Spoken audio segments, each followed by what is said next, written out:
All right, what's going on? Hey, it's Alex Mason, Investment Banking Insights, doing another unscripted, impromptu episode for you.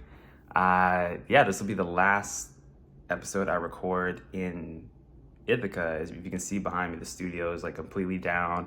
I took everything down yesterday because I just graduated from my MBA. I just graduated, so shout out to all the graduates out there. Everyone who just finished their degree, it's an amazing accomplishment. Whatever degree you're doing, I'm just really proud of you and hope you take the time to enjoy that moment. I certainly have been. So yeah, just graduated 3 days ago.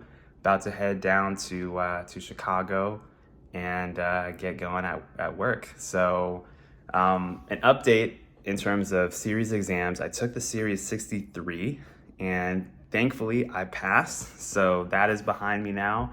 And just some notes for you on the Series 63. It's a little bit different than the SIE. So the SIE is very broad ranging in its topics and the things that it covers. And you kind of have to know all of them, right? You kind of have to sample all of the subjects and really study them. The Series 63 is a little bit different in that there's several subjects. There's 6 different types of questions, but 75% of the tests is focused on just 3 of those subjects. So specifically in the Series 63, you most want to focus on registration. So registration of broker-dealers and agents, registration of investment advisors and investment advisor representatives. That's one section. Another section is on communications. So there's actually a little bit of overlap with some of the SIE material here, so it shouldn't be too bad. But things like, how do you advertise? What is lawful? What's unlawful? What is considered an advertisement? That kind of thing. And then the biggest section that's probably the most important out of all of them is the ethics section. So apparently back in the day with the Series 63, the ethics section used to be kind of like easier type of questions. But some of these questions are actually very nuanced in how they define what is ethical. You'll learn the differences between something that's unethical versus unlawful versus fraudulent. And the definitions aren't too hard. It's just placing it in the context of the question that takes a little bit of practice, or at least it did for me. But yeah, so that specific topic area was, I think, one of the most tested in terms of what you end up practicing on and things like that. So yeah, so registration, communications, and ethics.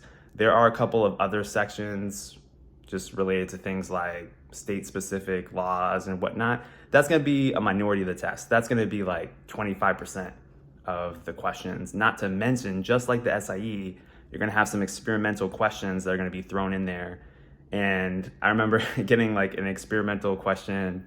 I won't say on what topic, but it was a topic totally off the wall of anything that I had studied. And I was like, whoa, what is this? This has got to be an experimental question. So I didn't even really worry about it, just moved on to the next one. Another thing about the Series 63, out of all of the series exams that are out there from FINRA and from NASA, this one has the least amount of time per question. So it's a 65 question exam and you have 75 minutes to do it.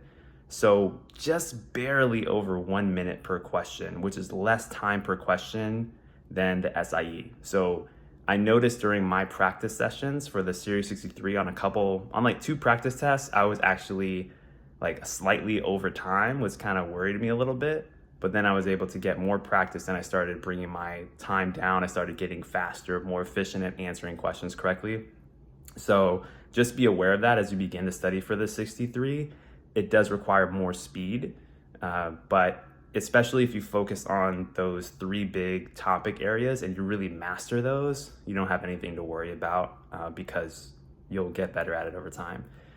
Okay, so yeah, that's just a little bit about the Series 63. I hope you're doing great. And the next time that you see me, I will be set up in a studio in Chicago. So, wish me luck on the move and everything. But for now, I'm gonna get back to packing my stuff. So hope you have a wonderful day. I'll see you next time. Bye.